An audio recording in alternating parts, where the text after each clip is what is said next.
So this last week was just one of those weeks where it just so happened that several more multi-million-dollar homes than usual. Christopher McGee with Halcyon Real Estate, affiliated with the Keller Williams Market Center in Salt Lake City, Utah. Today is November 10th, 2025, and this is the Numbers, the Nuance, where you come weekly in order to know exactly what Utah's housing market is looking like right now. I'm taking the data every week from the previous week and plotting that on charts so you can see how things trend over time. Let's jump right into it.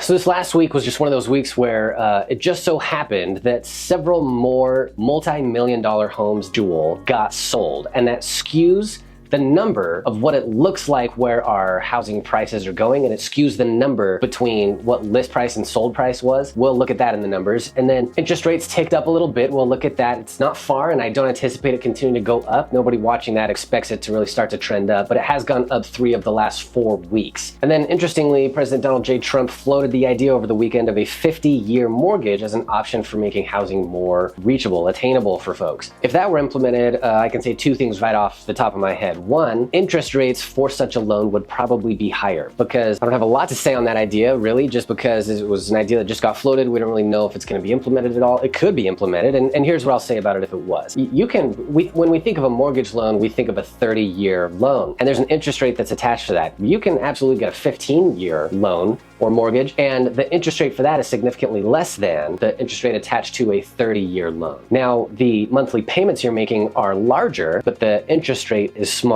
In the end, you end up making higher monthly payments, all things considered. And so if we took that down the line and we saw that the difference between a 15 to a 30-year mortgage gave us a higher interest rate on this end, as well as a lower monthly payment, then if we continued that line and went on down to a 50-year mortgage, we would expect that the interest rate was higher for that, and that monthly payments would actually be a little bit lower. On a medium-priced home, the difference between a 30 and a 50-year loan would probably come to like $250 to $300 maybe. We just don't know what that would look like in reality yet, right? So that's just some thoughts off the top of my head about that. Other than that, we'll just let the numbers talk for themselves this week. Let's jump right in. Here's where things are in the Utah housing market as of the 10th of November, 2025. Our current inventory stands at 13,168. That's down from the previous week. We are anticipating a downward trend heading into winter now. The prior week's average days on market came to 64. That's actually 1 day faster than last week and the last couple of weeks, but we still see this trending up as we expect heading into winter. Last week's average list price came to $743,407. That's actually down 6 figures from the previous week's average, keeping this trend line right about where I anticipated it to go. However, last week's average sold price came to $4,696,000 and change.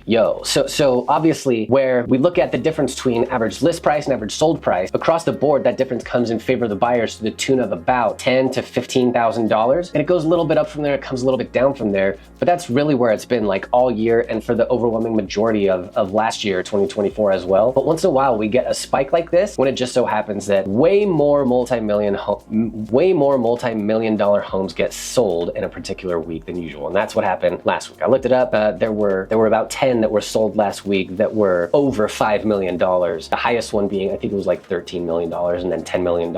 And even everything that was over $5 million, there were twice as many that were in between $3 million to $5 million, and between $2 million and $3 million, there were something like 60 homes that got sold. So all that is just more than normal, at a higher price point than normal. Homes like that tend to be on the market a little bit longer. These weren't, and they skewed what we look at. This is why I actually debate whether to use this particular stat sometimes, because it doesn't look good. I'll always say it like it is, but it is misleading. Now, the difference between last week's average list and average sold price came to, the difference between average list and average sold price last week came to $3,953,228. Obviously, that's dramatically skewed. Importantly, median sold price last week was still $535,000. That's the experience that most Utah home buyers are having. There were 541 homes sold last week. That's down from the previous week, trending down into the winter. The number of homes currently under contract comes to 4,741. That's up just a little bit from the previous week. This is also definitely trending down as we expect right now. Last week, the number of price reductions that occurred to homes on the market that are active on the market came to 1,300. and 41. That's still an overall downtrend, although this has popped up the last couple of weeks. Last week, the number of listing contracts that were either canceled, expired, or withdrawn from the MLS came to 480. That's down after last week's expected first of the month spike. This is trending up though, which is also a seasonal expectation. And interest rates right now for a 30-year fixed rate conventional loan come to about national average of 6.34%. That is up from last week. 3 out of the last 4 weeks it has come up, but if it helps at all, I do not anticipate it continuing to trend up. I think it'll level out really between about here and where it has been across the last few weeks. And that is it for this week, guys. If you have any questions about any of that, hit me in the comments. I'm gonna be happy to respond. If you or anybody you know is looking to move here in Utah in the coming weeks, I hope you're comfortable and happy to reach out to me. I'm gonna be comfortable and happy to hear from you. My contact info is always in the listing description. And last but not least, as always, if this is the kind of info that you want your head wrapped around, particularly as you think about moving, particularly as you think about either selling or buying a home in the near future, you make the best decisions with the best data. Won't find a better way than hitting that subscribe button and staying up on it with me from week to week. Thanks for watching this week, guys. We'll see you in the next one. Bye-bye.